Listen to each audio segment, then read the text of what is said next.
Bueno, buenas tardes a todos. Este video, como todos los que hemos hecho, es para reforzar lo que hemos trabajado en el MIT. En nuestro caso nos referimos a la problemática de la revolución industrial y quería aprovechar, ya que esto va a funcionar como un complemento del MIT, la idea de que leyéramos algunas fuentes sobre la revolución industrial.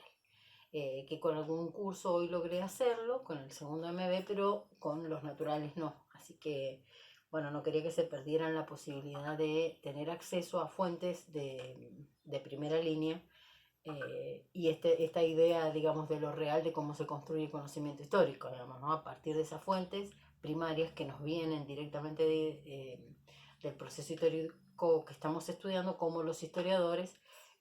construimos nuestras interpretaciones, nuestras explicaciones, incluso cómo elaboramos nuestras propias hipótesis sobre ese pasado. Yo les había planteado que la revolución industrial, como parte de ese conjunto de revoluciones atlánticas, tiene una particular importancia, primero para Inglaterra, luego para Europa y Estados Unidos y eventualmente para el mundo entero. La mayoría de los historiadores reconocen que la revolución industrial que se dio a fines del siglo XVIII y principios del siglo XIX es como la revolución industrial en su primera fase, y reconocen que habrían otras fases, una segunda fase en el siglo XIX, una tercera fase que fue con la llegada del hombre a la luna, lo que se conoce como la revolución de las telecomunicaciones,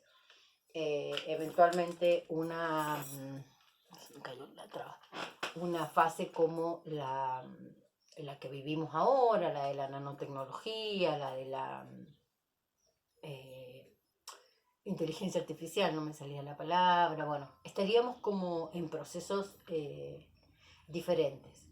Para algunos historiadores, en realidad, la revolución industrial es la que tuvo lugar a fin del siglo XVIII, principio del siglo XIX, y no hay más revolución industrial que esta, y todos los otros procesos que son históricos, que son, digamos, de envergadura y que son importantes y que obviamente no podemos desestimar de ninguna manera, en realidad son eso, son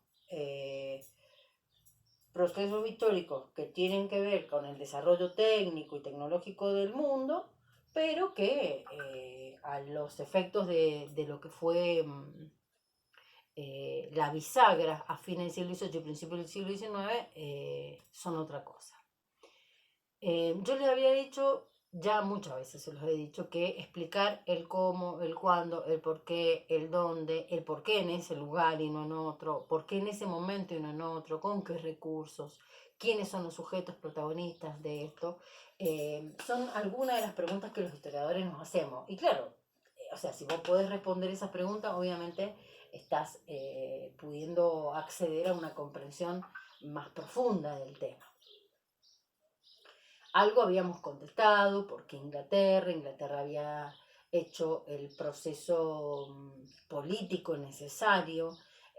para que esta burguesía, que se había hecho muy rica con las actividades comerciales, a partir de ahora fuera parte del Estado con la estructura del Parlamento, y al ser parte de la estructura del Estado, de esta monarquía parlamentaria, pudiese ser parte también de la toma de decisiones que tenía que ver con política económica. No es casual, digamos, que a partir de este proceso se funde lo que se conoce como el Imperio Británico, digamos, ¿no? Si bien la actividad imperial británica es previa, eh, de existencia, digamos, previa, la envergadura que va a adquirir en el siglo XIX tiene mucho que ver con el desarrollo de la revolución industrial. Habíamos visto que una de las grandes transformaciones que se van a producir, primero van a ser en el campo. Entonces esta revolución industrial tan urbana, tan ubicada, digamos, en las ciudades, van a ser en realidad con grandes transformaciones profundas, transformaciones que se van a dar en el campo, y es lo que le llaman como la revolución agrícola primero, para después tener lugar la revolución industrial. La revolución industrial es un fenómeno típicamente urbano. Cambia radicalmente las formas de producir, las cantidades que son capaces de producir, cambia las necesidades, aparece el consumo, digamos. Y por lo tanto aparece también para Inglaterra un enorme desafío de encontrar las materias primas que necesita para sostener este desarrollo industrial ininterrumpido, acumulativo, que si bien tuvo sus altas y sus bajas, encuentra en Londres, en Manchester, en Liverpool, los lugares eh, potentes en donde va a desarrollarse. En esta complejidad, digamos, aparece un concepto que se va a hacer muy fuerte a fines del siglo XIX, que es el de la División Internacional del Trabajo, esta idea de que algunos países somos proveedores de materias primas, pero hay países que se dedican a la producción de bienes industriales. Y en esa idea de que hay países centrales, que son los países industriales, y países periféricos, que somos los que exportamos materias primas, se va a producir una gran división en el mundo. Es como el segundo reparto del mundo. El primer reparto del mundo fue el que hicieron España y Portugal cuando invadieron América, la línea famosa del Tratado de Torrecilla, al occidente España, al oriente Portugal, y solucionó el problema. Bueno, ese reparto del mundo en el siglo XIX también va a tener lugar de alguna manera con este criterio de la División Internacional del Trabajo. Cada nación tiene un trabajo en el concierto de naciones y vos tenés que conocer como nación cuál era tu trabajo. Se los vinculo a lo argentino porque, bueno, justamente lo que nosotros tenemos que ver es historia argentina. Entonces, bueno, el tema de cómo la Argentina se incorpora a esa División Internacional del Trabajo a partir del concepto de que somos un país exportador de materia prima alimentaria es un temazo, digamos, porque la Argentina no apuesta a un desarrollo industrial, sino que va a tener que apostar a someterse de alguna manera a las demandas alimentarias que va a plantear Inglaterra o Gran Bretaña, el Reino Unido primero, y de alguna manera en esas andamos hasta el día de hoy. A lo mejor del maíz, el trigo, la cebada, el centeno, la avena, hemos pasado a los campos ojeros, con toda la discusión ambiental que eso puede generar, que por ahí no es el momento para hablarlo, pero lo que quiero decir es que en realidad seguimos produciendo materia prima alimentaria.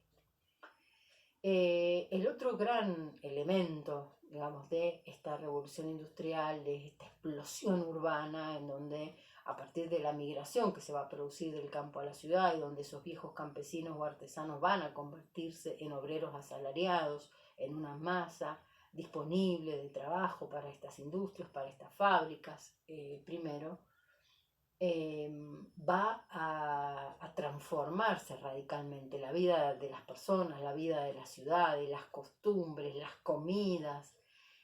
Ahora vamos a leer un fragmento en donde van a ver este tema como tan patente, decir como una cosa que a ustedes les puede o no parecer tan distante, tan aislada, tan de a lo mejor hasta de historia económica, de historia tecnoeconómica, en realidad impacta y atraviesa cada una de las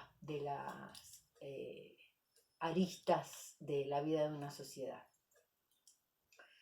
Tan importante va a ser esta revolución industrial que van a surgir dos grupos sociales que van a existir hasta el día de hoy, que es esta clase empresarial, dueña de los recursos, dueña de la fábrica, dueña de las industrias, y una clase obrera, asalariada, que va a trabajar 18 horas en esas fábricas y que lentamente va a ir constituyéndose en un grupo organizado, o van a intentar por lo menos organizarse como movimiento de trabajadores, como movimiento obrero. Van a empezar a aparecer pensadores, filósofos de la talla de Karl Marx, un alemán, de Friedrich Engels, otro alemán, de socialistas franceses como Saint-Simon, por ejemplo, que van a empezar a escuchar a estos obreros y a estos trabajadores, a sus demandas, a sus problemas. Y bueno, este Estado burgués, digamos, liberal, a la sombra de una monarquía parlamentaria, no es como el caso de la Revolución Francesa, va a empezar a tener como la actuación de este otro gran protagonista de la revolución, que va a ser el obrero, con otro discurso, obviamente. Yo siempre les digo a ustedes que si la historia la escriben los que ganan, quiere decir que hay otra historia, la verdadera historia, quien quiera oír, que oiga. Es decir, hay una historia de vencidos. Esa es una idea, digamos, les diría casi epistemológica, que se aplica en muchos procesos históricos. El caso de la invasión de los europeos de América es un caso como emblemático. Y en este caso es como decirles, bueno, cuando yo les hablo a ustedes de la multiperspectividad, bueno, acá está. Cuando les hablo a ustedes de los enfoques teóricos diferentes para poder mirar el mismo problema, una cosa es mirar esto desde la burguesía empresaria, dueña de la fábrica, dueña de las industrias, y otra cosa es tener la versión de los obreros, de los trabajadores y trabajadoras, varones, mujeres, niños, ancianos, que trabajaban 18 horas en condiciones infrahumanas. Entonces todo este proceso, digamos, es importante que ustedes lo tengan en cuenta. Digo, las grandes transformaciones no van a ser solamente transformaciones económicas, sino que toda la sociedad va a cambiar. Y el nuevo sistema económico, el nuevo modo de producción que va a crecer a la sombra de esta revolución industrial, es lo que conocemos como el capitalismo industrial. Muchos historiadores económicos hablan de un capitalismo comercial, que sería el de la época de la invasión europea de América, en donde, bueno, por primera vez todas las rutas comerciales del planeta están conectadas entre sí, todos los continentes están conectados a través de esas rutas interoceánicas, pero este capitalismo industrial encuentra la base de su riqueza en la acumulación de un capital que se genera a partir de una plusvalía, del mayor valor que se le da al producto manufacturado, pero ese plusvalor nunca lo obtiene el trabajador, que es quien lo genera, porque en realidad que llegue un pedazo de un ovillo de lana y se convierta en una bufanda, por ejemplo, no es trabajo del burgués, es trabajo del obrero, que sabe hacer el trabajo, que sabe hacer la máquina, y que el ovillo de lana costará 3 pesos y que la bufanda cueste 9 y haya una diferencia de 6, esos 6 pesos no los gana el obrero, esos 6 pesos son los que se queda la burguesía asalariada. Esta es una forma bastante sencilla y modesta de explicar este plusvalor y por qué este capitalismo industrial se hace bajo o se habla de la acumulación de capital. Se hace a partir de la acumulación del capital que va a ser la burguesía. Eventualmente va a surgir el capitalismo financiero, pero eso ya va a ser durante el siglo XX. Y bueno, quizás el gran escenario mundial que me interesaría que les quedara claro a partir de esta revolución industrial es el que queda con el imperialismo británico controlando el hemisferio sur a partir de Malvinas en 1833, Sudáfrica y la ruta interoceánica que conecta el Atlántico con el Índico, la colonia inglesa de India y eventualmente la colonia inglesa de Australia. Eso les da a ustedes, imagínenselo en un mapa en la cabeza,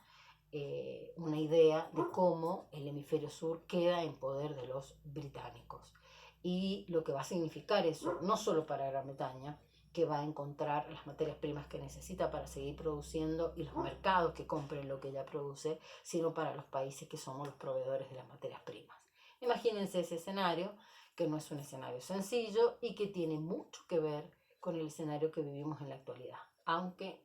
cueste encontrar algunas semejanzas y veamos muchas diferencias, ya van a ver que tiene mucho que ver. Pero eso, bueno, lo vamos a ver todos juntos en el próximo encuentro. Espero haberles fortalecido la lectura. Veo que se me hicieron 14 minutos, por eso no les voy a leer el texto, pero se los voy a compartir. Y que esto haya fortalecido la explicación y también la lectura que tienen que hacer de la bibliografía. Les dejo un gran cariño y como siempre, cuídense.